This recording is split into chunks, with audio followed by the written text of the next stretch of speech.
theory of the football. But Yeah, football is the most popular thing that mankind has ever created by a very long way. They reckon that over 4 billion people watched the last World Cup final somewhere. That would be more than half the population of the planet, and would in fact dwarf Islam and Christianity combined, which are probably the next most popular things on the planet. And there's a reason for this, is that football resonates with creation on several levels. Now, if you take half a football pitch, one of the funny things is, why is there a centre circle? You can stand 10 yards away for a free kick without having to mark it all the time. No, that's, if you imagine Solomon's Temple, that's the doors going like that, opening and closing. So you go to the courtyard, which is the one half of the pitch. The penalty area is the Holy of Holies. Now, in the Holy of Holies, the stand-in for the high priest is the goalkeeper. Now, he has special powers, but only in the Holy of Holies. He can touch the ball with his hands. Once he's out of the Holy of Holies, like the priest in Israel, he has no special powers anymore. The objective of the game is to control a large white sphere. At the top of the tree in Kabbalah is a large white sphere called the crown or kether. Now, obviously, this is a symbolic act. What you do is you get into your opponent's goal. Now, again, this is the Holy of Holies. The goal area is the altar.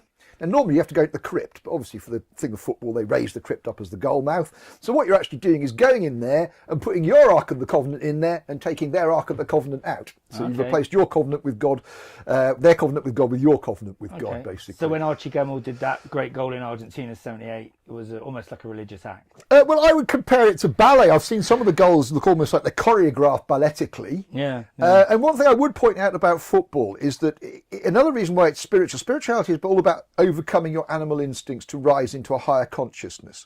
Now, every other ball game, you can use your hands, which is someone throws a ball at you, your instinctive response is to catch it. Now, football requires you to overcome that instinctive response and discipline other parts of your body, like your chest or your thighs or your feet, to control a football. So in that sense, it is a higher game. I mean, to me, rugby is, I mean, I'm sorry if people like rugby, but it seems to be organised fighting, and even then, not that organised. Sorry, rugby fans. Yeah. So, say football mirrors creation. When you look at the tree of life, there are 10 consciences attached to the tree, 1 not attached. That's 11 players, with the goalkeeper being slightly different. So, to me, and this is why it has captured the imagination of the world, because it mirrors creation. It's literally that is the case, and that's why we love it so much. And if you look at the beginning of the Third and Final Testament, the bit about, then one of the first lines is, if it's religion you want, follow a football team. Because it's a religion in which people don't die. We have battles, but people don't get injured and so on. So it's a good way of resolving our battles. There was obviously one case where Honduras and Ecuador went to war over a football match, but they were very quickly banned from FIFA. There you go, self-governing. So could you talk about a little bit about when well, I'm assuming you still are the Messiah and stuff Absolutely, like that. Of course, could you explain a little bit about how that came about and a bit about your background, the usual biography?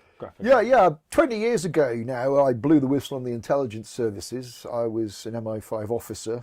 I left the service when I was briefed on an operation in which MI6 funded Al-Qaeda.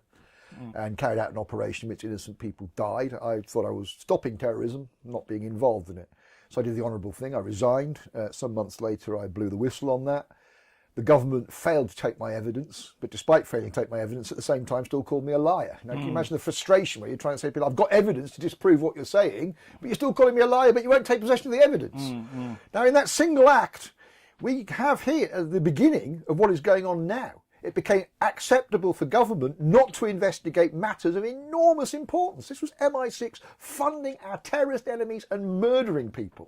Now, I'm not somebody who just walked out of a mental institution. I'm somebody who just walked out of MI5 blowing the whistle. The fact they called me a traitor, not the murderers in MI6, shows where our country was under Blair and how that has gone on since then under this terrible liberal left rule, essentially. Liberal lefties will have a go at you for being racist in inverted commas, but they're perfectly willing to allow wars to go on and all sorts of lies and cheating, basically. So the last 20 years has been the story of a man trying to stand up for truth, being put in prison for telling that truth, having attempts on his life for telling that truth. And like many other stories, as a result of persecution, that man came to see his true destiny. So 10 years ago, when God came to me, I realised that I was Jesus Christ. Obviously, people think you're insane when you say that.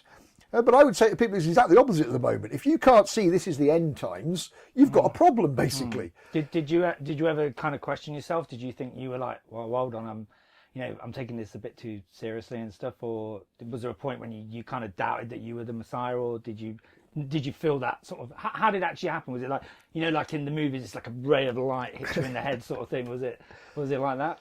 Well, becoming the Messiah was obviously a long and involved process. But what I would say is it was the other way round. Not me jumping to be the Messiah. I had never had any concept of wanting to be Jesus Christ. Even when I became spiritual, I was more interested in the Christ consciousness than the Christ figure, and we can distinguish between these two ideas.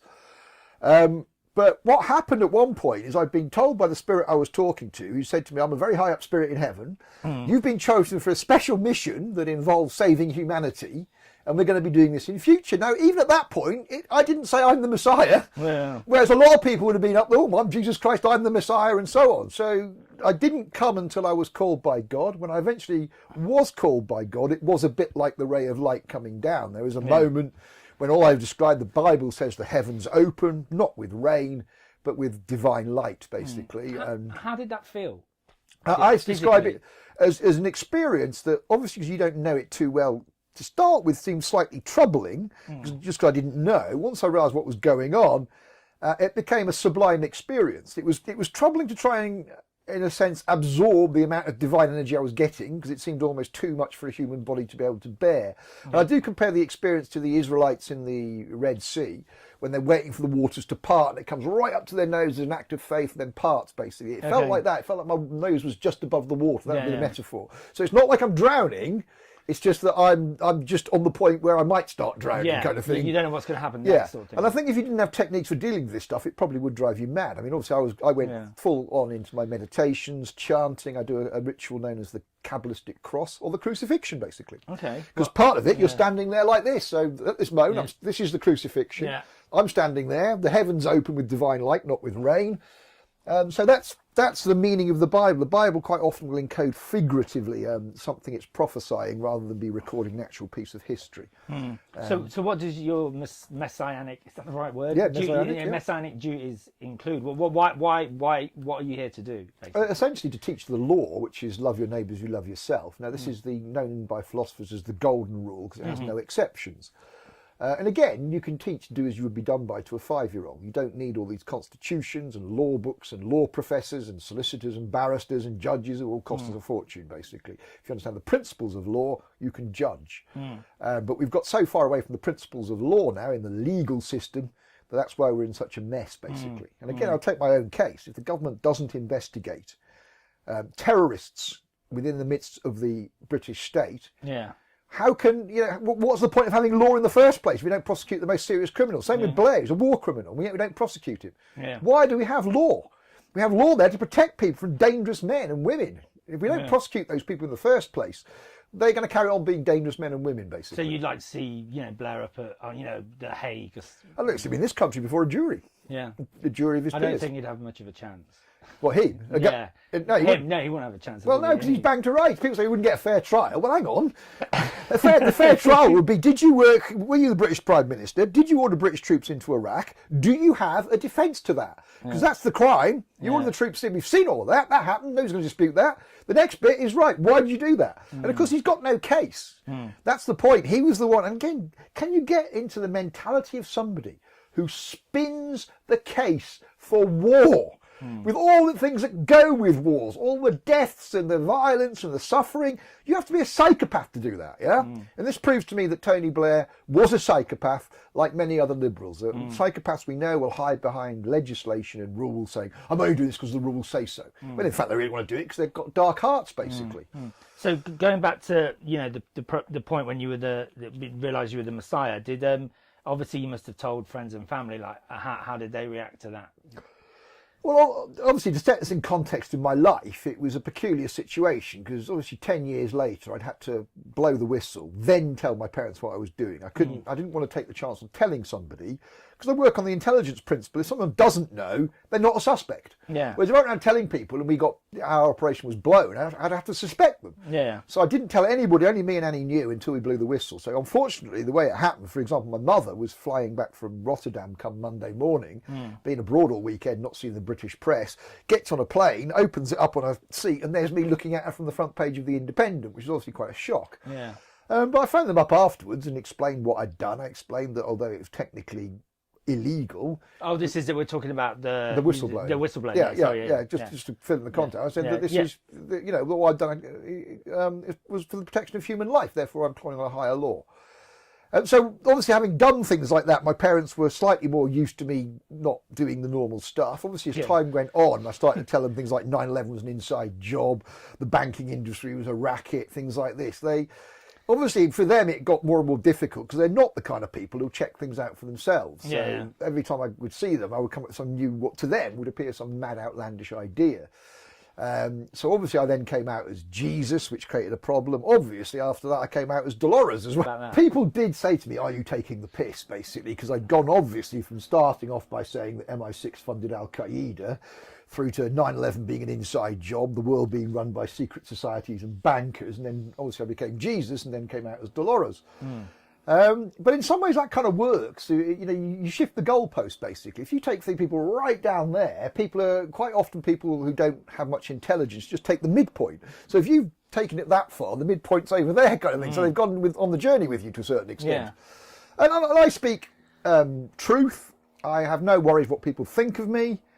And all the stuff I do is perfectly harmless, which is the test of the common law, basically. If I haven't caused anybody harm, loss or injury, no matter how eccentric what I do is, it's no concern of anybody else's, basically. But you could see, how this could be offensive to, like, say, Christians and Muslims, and, because you've... Not, well, I will tell you now that people who take offence, it's their problem. That's the thing. If you are the true soldier of Christ, you concern yourself with what causes harm, loss or injury to a human being, and you take action to stop that. You don't sit there saying, I'm worried about it, or I'm concerned, like the liberal left do. You take and stop it. But offence is merely a matter of taste. I don't phone up BBC because I don't like EastEnders, or I think it's inane, or phone up the Daily Mail every day because it's horrible. I don't do that. I want to try and defeat these people by putting out better information. So the whole offence thing, anybody who comes to me and says they're offended, I have 2 words, well, 3 words to them: fuck off, cunt. And if they get a problem with that, I will tell them they're probably paying money raised at usury, in which case they're stealing from the poorest people on the planet. They're paying taxes to a government that's killed and murdered and maimed millions in the last decade or so. So my conscience is clear, not theirs. So just to keep on the Messiah topic for a moment, you said you've been reincarnated in previous lives and stuff. Could you talk about that a little? Yeah, what distinguishes my Jesus claims, I'm not claiming to be a reincarnation of Jesus Christ, as many people will do. There is no evidence for Christ coming 2,000 years ago. Although there are people they will try and finger as Jesus Christ. Now, in a couple of cases, this is quite interesting. When I talked about the difference between the East and the West, I put the two things together. What don't you have in the East is Jesus Christ. What don't you have in the West is reincarnation. So if you put those two things together, as I did as a putative hypothesis, you would finish up with a reincarnating Jesus. And therefore, I began to realise that the past lives I had were of this, to do with this Jesus thing. One of the past lives, which has become confused with the Jesus story, is the story of a man who actually was crucified by the Romans. He was a shepherd turned revolutionary leader called Astronges. Now, the reason I first came across this was God said, put crucifixion 1 BC into the internet and see what you find. Well, and you had that instruction. Yeah, and I did that, and that's how I found out about different people who may have been the person involved. But on the 17th of August 1 BC, as attested to by the local Roman records, 2,000 Hebrew revolutionaries were put to death. And this man, well, obviously the Roman records don't describe their leader, but we can put in 2 and 2 together. This man is their leader. They put him to death using a crown of thorns and nails because they were following the prophecy as it was set out in the Old Testament in Isaiah, basically. So that's one real man. Past life who's become confused with the Christ story. Another one is the one after that, a man who is known to history as either John the Divine or John the Beloved Apostle. These are all the same man. He wrote 3 of the 4 Gospels. He wrote Revelation and the letters of John. And he was the incarnation of Jesus. Now, because he went around as a wandering spiritual teacher at the time, people assumed he was the Christ. And what I must stress as well is the date was 4000 in the world calendar, or the calendar of the light, the one used by the Freemasons, basically. Okay, So there was millennial fever at the time as well. Yeah. And this was the part of the world where they come to associate prophets and so on, wrongly. And so again, he was hailed as being a Christ, even though he would never think he was a Christ. And then the one after that is another man called Jesse the Galilean. And because his name's Jesse, he's become confused with Jesus as well. And people, when you study the prior Sion thing, will tell you, we've got records showing that Jesus was alive in 66 AD, so he can't have died on the cross in 33 AD and all that kind of stuff. But he was Jesus as well. He had another wandering spiritual teacher. And also the crucifixion has been confused with somebody else, a man called Joseph of Arimathea, who faked his own death on the cross. And that's what's described in the book of John. John is describing a man who is put on the cross but doesn't actually die, so his resurrection is faked, but that was nevertheless done, reported on, and people thought a Christ had come. And this is even dealt with in the Quran. In the Quran there's a passage where I went into this room and saw the man who survived the crucifixion, but he was a fake, he was only in a coma, they just took him out of the coma afterwards. Okay, yeah. So that's actually in the Quran as well. So there's many candidates for Jesus, but it was John of Revelation was the actual Christ spirit. He was the incarnation of Jesus of the day. Yeah. The Christ is the last one, so only I can claim to be the Christ. Yeah, the Christ. So all my previous lifetimes, what they've all realised is they were the incarnation of Jesus, but they weren't the last one, therefore they weren't the Christ.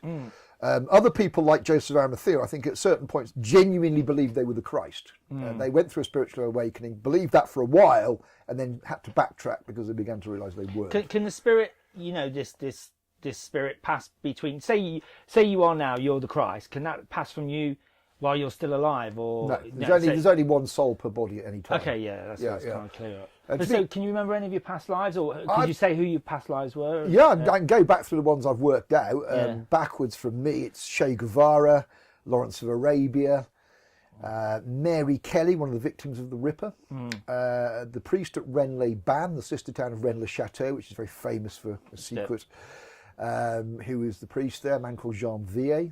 Prior to that, it's Percy Shelley, the romantic poet, Benjamin Franklin, William III of England, who preserved the common law during the Glorious Revolution. Okay, yeah. Prior to that, a man called John Hampden, who was one of the 5 MPs arrested by Charles I, who provoked a series of events that created constitutional monarchy through civil war and the beheading of a king. Before that, it was Christopher Marlowe, who wrote Shakespeare's plays. Anne of Cleves, who was married to Henry VIII. Okay. Can you remember anything about the lies, or you just kind of know that you were that person, or do you have memories of the lies? I do have memories. For example, when I researched Astronges, when I began to read about his death on the cross, I suddenly went back to that moment of dying on the cross, the last moments of breath, basically. Yeah. And when I had a revelation about Revelation one day. Just give you a story. Yeah, what happened with the book of Revelation is that this had been, of all the books in the Bible, I'd read the book of Revelation more than any other. Beginning with in about 1982 when Iron Maiden brought out the number of the beast. And somebody said to me, this is in the Bible. And obviously my knowledge of the Bible was the Sunday school stories I'd read when I was 5 or 6. I told me then. And it's like, that can't be the Bible. So I read it. I read the book of Revelation because of the Iron Maiden album. And as a result of reading this and not understanding it, and it being so different from the other books in the Bible, I'd gone back to it several times in my life, to the extent that even after I'd gone through a spiritual awakening and some months before this event I'm about to describe, but a few months, I'd looked at it and still thought, I can't understand this book. There's something in it I don't understand that I need to understand. After my awakening, I have this blinding revelation. I understand the book of Revelation now. And it was so blinding and so I knew it so certainly that I didn't go and check it immediately. I walked around for a couple of days thinking, yeah, I do understand it. I'll go and check it a couple of days' time. Sure enough, there comes a moment, I sit down with the book of Revelation, open the most famous bit, the Horseman of the Apocalypse. And open next to me, I've got a picture of the Tree of Life from Kabbalah with the correspondences on the tree. So, the symbol for Saturn, for the sphere that corresponds to Saturn. The symbol that corresponds to Sagittarius, for example. So when you're going through the Horseman of the Apocalypse, if you read that and look at this diagram, you realise all he's doing is describing the Tree of Life. Exactly. Yeah. And I suddenly had this boom revelation where I went back to the moment in the room, writing the thing as John the Divine, and having this weird idea that I'm feeling really pleased as John the Divine, that I've come up with code that no one else is going to understand, only my final incarnation is going to understand. And I'm sitting there as a final incarnation thinking, that's the way I would do it, if I want to do it, so that nobody else in humanity understood it, but I did. And again, nobody else has understood it. I've left codes for myself throughout history that only I can understand. So you think... And I say, when I had that moment, it was again, you have a kind of this divine feeling of being filled with the light. You connect with a divine memory. You know it's a real memory from a past life. Now, obviously, the problem with this is like in our own lives. You know, if I say to somebody, what are you doing 20 years ago today, most people are going to think, well, I can't really remember. I might have been working so and so, but the specifics of it, I can't really remember. So it's a bit like that with a vast past life thing. Yeah. But I do go back to past life memories, teachings, things that I haven't necessarily read in this lifetime to kind of shore me up in this lifetime. So it is a part of it. So this is going to sound ridiculous, but if it's all kind of preordained, then that means you were preordained to listen to that Iron Maiden album. So Iron Maiden are therefore preordained by God. Now, I will tell you that all inspiration comes from God, and therefore Iron Maiden were inspired by God to produce the album The Number of the Beast as part of the Destiny of the Messiah. Yeah, it's a good album as well. It's a good album, yeah. And partly in the way that Stephen Hawking has lived for decades longer than he should have done. You know, he should have died after about 2 years with motor neurone disease, but that was because he could write A Brief History of Time. And again, on my Destiny, a key point was seeing a documentary about A Brief History of Time, and then the next thing God took me to was a Kabbalah book, and I realised that the core concepts of creation in quantum mechanics were the same as Kabbalah. Obviously, Kabbalah's been known for thousands of years, so I got interested in Kabbalah. But that was my first real shift from being an atheist to being a believer. So you're an atheist. Do you think of people like Dawkins and, you know, who just kind of dismiss religion and all out of hand? You know, what would your opinion of them be? No true rationalist can dismiss the existence of God because you can't prove a negative to start with. So anybody who says there is no God is claiming to essentially be the ultimate arbiter of truth, which ironically is God himself. So you can kind of see the fallacy of reason there. Now, people say to me... Is there a hell or anything like that? This is hell. Yeah, okay. Technically speaking, there is a greater hell after this, but really nobody should be going there. Okay. But the problem is with all the things, we've got everything completely wrong. That the whole of religion is founded upon lies. The idea of death, for example, if you go into your Kabbalah, the word death means immortality.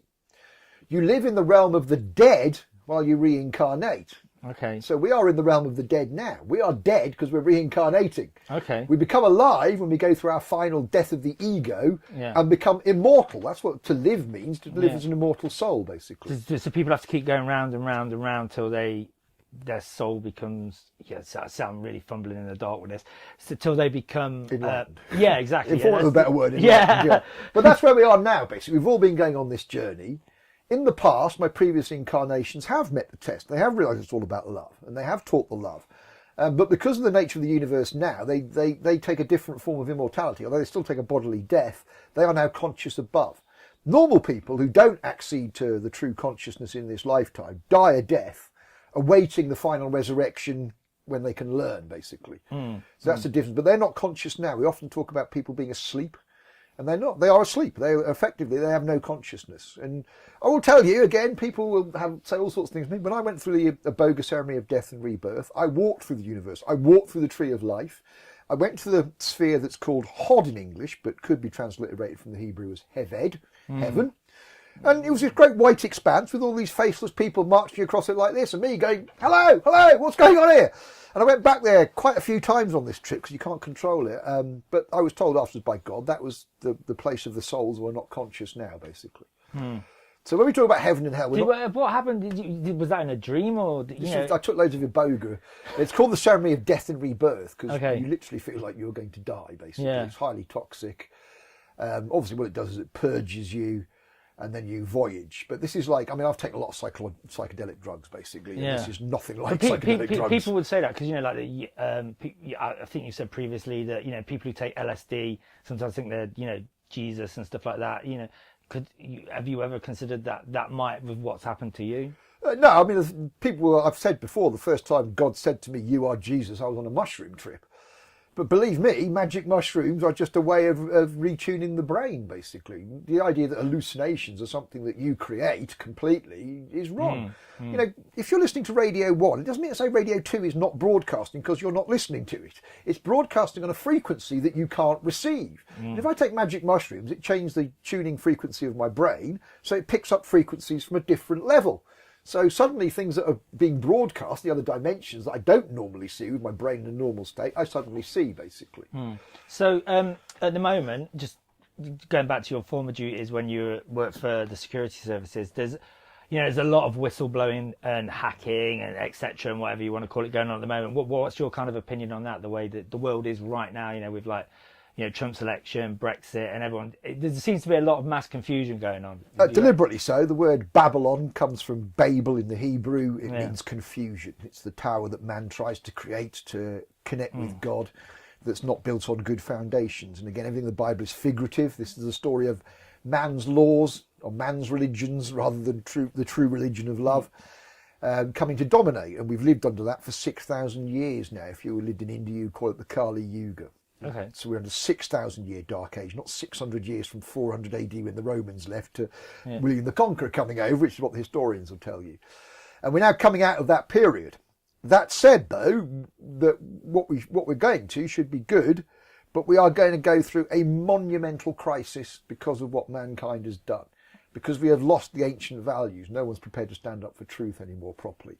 No one's prepared to essentially face down the Zionist elite, basically. And let's be clear, they are Zionists. They are following a political agenda that is absolutely barbaric. It involves depopulation. They have no problem in making people suffer, basically. Now, anybody criticising that is clearly a sane human being. Anybody supporting that clearly has psychopathic tendencies and needs medical treatment, if not to be locked up for a very long time. Like the classic response to that is that people would say, well, you're being anti-Semitic. So how would you respond to that? And I'd say, well, I'm defending the Palestinians who are Semites. And again, Shami Chakrabarti did a report for the Labour Party on the anti-Semite thing and didn't say this is a risible criticism. If both sides in a dispute are Semitic, and you take sides in that dispute, clearly you're not taking sides on the basis of their Semitic nature. So to accuse somebody of being anti-Semitic, again, it's an attempt to try and make people look like racist, right-wing lunatic skinheads, basically.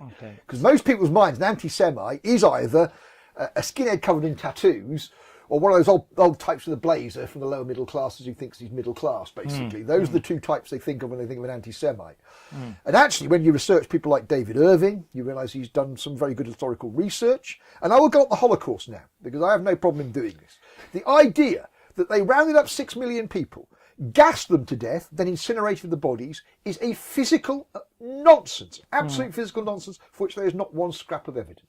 In history, we study contemporaneous records. But the contemporaneous records of the Red Cross, who visits the camp, said there were 270,000 deaths, less than half of which were Jews. Now, that is a humanitarian tragedy. 270,000 people should not have died in concentration camps. No one should die in those circumstances. However, you now belittle the suffering and the deaths of those people by inventing the figure of the 6 million. And let's be clear, that figure of the 6 million comes from the wider prophecy of good and evil that is encoded in the Torah and the Bible. It's always a 6 and a multiple of 6. For example, Moses leads 600,000 out of the promised land. When they talk about Teshuvah, the return to the promised land, in one of the versions of the Torah, the letter V is missing, which is number 6 as well. So they've taken this as a unit of 6. Now, if you scale up the prophecy from 600,000 to 6 billion, you're talking about around the number of souls now. It's now about 7 billion, but we're talking about this time. If you told people 2,000 years ago that 6 billion souls were going to be sacrificed, no one would have believed you, because 6 billion was just far too vast a figure for anybody to imagine. So it had to be scaled down to 6 million. So but can I just say as well about the 6 million? They have used the 6 million figure over the centuries, and in the 20th century they use it on occasion before their alleged Holocaust. You can get into the national press, you can see this figure around all the time. So clearly it's part of something else, not part of an historical event. Now, I will say that if you understand the prophecy correctly, the true Holocaust is the sacrifice by fire. It's the Shoah in the Hebrew temple. It's burnt offering. Burnt offering, exactly. Now, the word sacrifice just means to make sacred. It doesn't mean to kill or anything else. So to be made sacred by fire, in Kabbalah, the fire, as in fire, earth, air and water, the fire is the Holy Spirit. So you've got 6 billion souls being sacrificed, made sacred by the fire of the Holy Spirit. That is what we are going through now in the change in the end times. Does that, forgive my ignorance, does that mean like 6 billion people are going to die? No, it means 6 billion people are going to go through this change. Yeah, okay, good. Yeah, and it's possibly 7 billion, because elsewhere it shows you 6 is encoded as 7, basically. 6 encodes 7, so it will probably be the 7 billion. So how long is this going to take? Is there a time frame on it? Or there is a time frame, yeah. It took me a while to figure out the end of the end times properly. Obviously, I consult the Bible, and in the Bible they will tell you that Christ lived in hell for 3 days after the crucifixion, or he rose on the 3rd day after the crucifixion. Now, obviously, days units in the Bible have to be muddled around, and it took a while for me to understand the unit. You think, well, does this mean years? What does it mean? And again, it was only by going to the Eastern philosophy that I got the answer by accident. I was looking at something to do with the Chinese. The Chinese version of the end times is 3 periods of 7 years.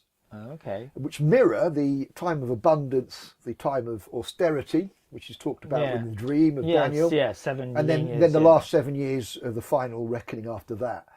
And I would argue that more or less around 2001, with 9/11, that process began. Because by the way, the 7-year period in the Bible is called a jubilee. So this unit does exist in the Bible. Yeah. So that was how I answered that one. But I believe the 3 days doesn't start after the crucifixion. That would be 2007. I believe it starts with the knocking down of the Twin Towers. Okay. And again, that's a symbolic act. So 7. I'm trying to work out. So where are we now? So 7 years from around that time, 2001, 2002, brings you into us now going into around 2015, 2016, going into the final 7 years of reckoning, basically. So here we go. So this is the final day of the end times, basically, the end of days, basically. Would it make any difference if I hid? No difference whatsoever. You can't hide from karma. It makes a lot of difference if you stood up and said, I love people and I'm going to... Well, I do love people, so I think I'll be all But right. you've also got to do the actions as well and get out the usury and so on. And you've got to stop paying taxes to war criminal governments. I mean, God's going to look at this and say, well, I'm sorry, you paid for terrorism.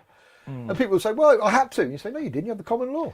I actually heard that argument, when they were doing them sort of tax shelters that, like, what Rangers football clubs were alleged to be involved in. I knew someone who was selling them tax shelters, and they sold it to me on that line. He goes, would you like your taxes going to fund the Afghani war, shooting kids in villages? That's what it's going to be doing. So he had quite a good argument. Okay. So I say to the people, obviously you will. The only thing you've got to do to get into the new world is love. But unfortunately, the world we live in, they've made that process so difficult and complicated that people aren't living in love and imagining things that aren't love are love. So will you become, because Jesus was called, King of the Jews, etc., King of the world. Will you become King of the world or something? Is that what's going to happen? Is that your fate? Well, I've already sworn under oath, which has not been rebutted, that I am the sovereign of the world, yes, the sovereign of creation. So technically, you look at the man that owns all of this. Now, obviously, it's one thing to swear an oath to do that, another thing to make that happen. Yeah. But technically, I do own everything as the appointee, the emissary of the Jesus above, basically. That's brilliant. Yeah. And people say, it's egotistical and so on. No, it's not. When I see the damage done by other leaders and my insight into the world, I genuinely believe I can stop the suffering. I've had enough insight. I've worked in the mainstream media for the Sunday Times.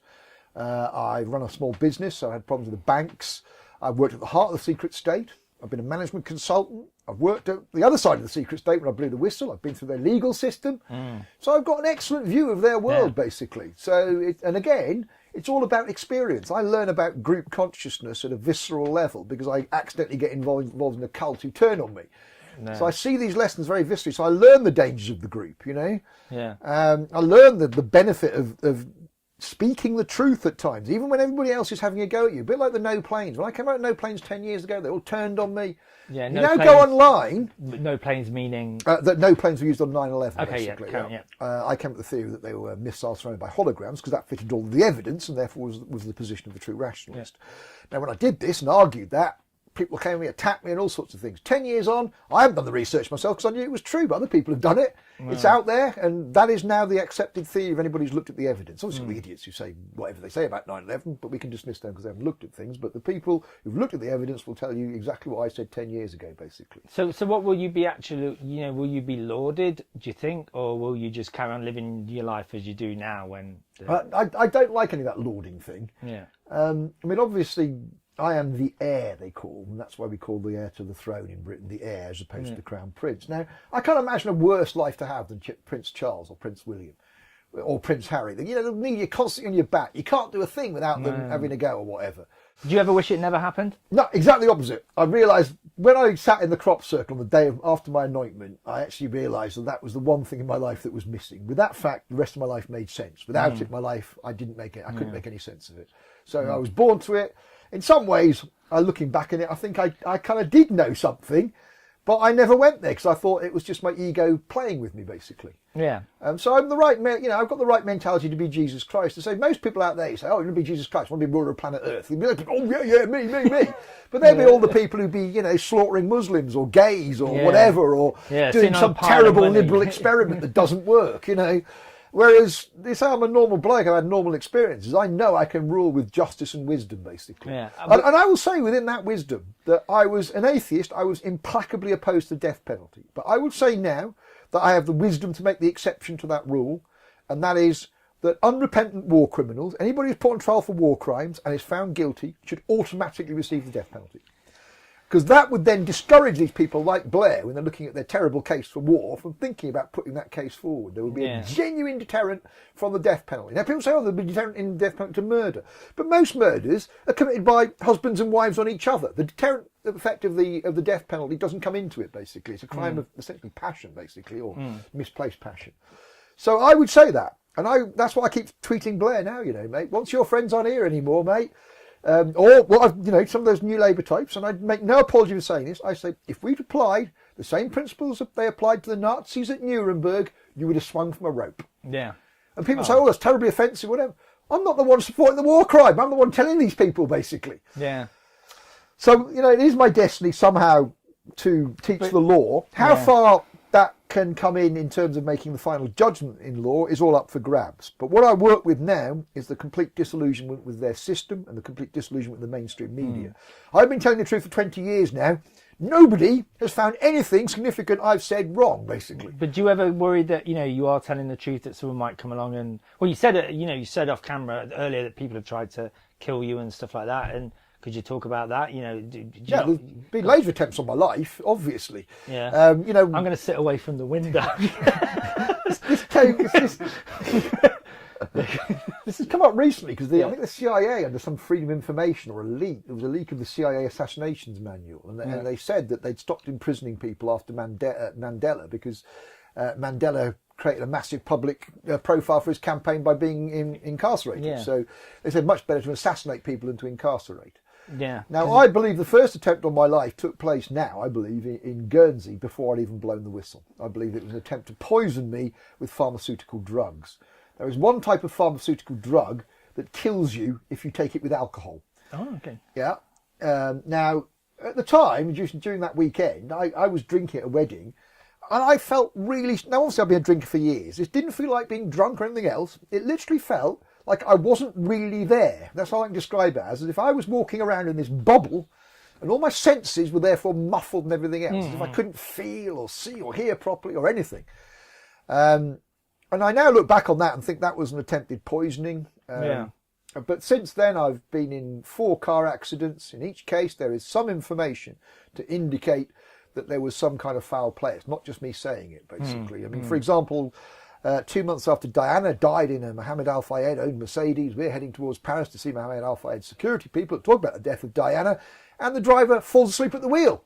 Right. Now, with Henri Paul, there was very high levels of carbon monoxide in his blood, which they don't quite know how they got there, basically, but you can apply that principle to the driver. There's something coming through from the car, blowing carbon monoxide in his face, and eventually becomes drowsy. In this case, he only woke up because he hit the central reservation. We were going off 100 miles an hour, and I'm thinking, oh my God. Yeah. Driver, bang on the thing, wakes up, catches the steering wheel, we literally carry on, basically. Now, I will tell you that that's the God on your side. At the time, I was going to talks, and because these things are happening so often, there was a very suspicious food poisoning as well, which I only cured myself of, would you believe, with a very strong cup of marijuana tea. But again, God takes me to things, and years later, he took me to what I need to see. I actually saw the thing about the shellfish fook poisoning. What it does is it paralyses you. Okay. So you suffer a very slow death as it slowly paralyses your chest and you can't breathe. The reason I took the marijuana tea is because I was lying in bed. Obviously, I couldn't keep anything down or exploded at both ends. I lost sensation in my feet and it was going up my legs, and I thought, this isn't right. I've got to do something. So I drank the marijuana tea. Now, again, marijuana is a miracle drug. I don't care anybody says in the BMA or anywhere else. I know that because I've used it to cure flu, to cure septicemia, to cure all sorts of things. It is a miracle drug, and that saved my life then. So I've had these attempts in my life, and I was an atheist, so I used to joke, someone up there likes me. Yeah. I now believe that God has kept me alive. I was even, I think, at one point shot at with 2 iced bullets, basically. Jeez. And I will tell you now, people can say I'm insane. Those ice bullets went straight through me. And when I mean straight through me, didn't damage my flesh.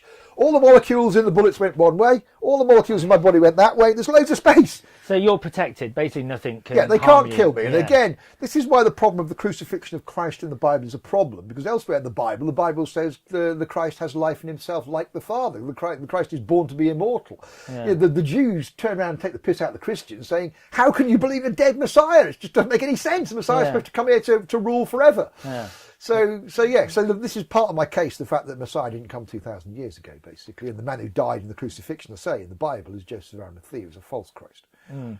So, we touched on this earlier, but you've had romantic relationships and stuff like that. How does the subject come up? I couldn't imagine you over a dinner table. Oh yeah, by the way, I'm the Messiah. Yeah, how does that go down? Well, fortunately, because of my public profile, most people now know of my stuff, basically.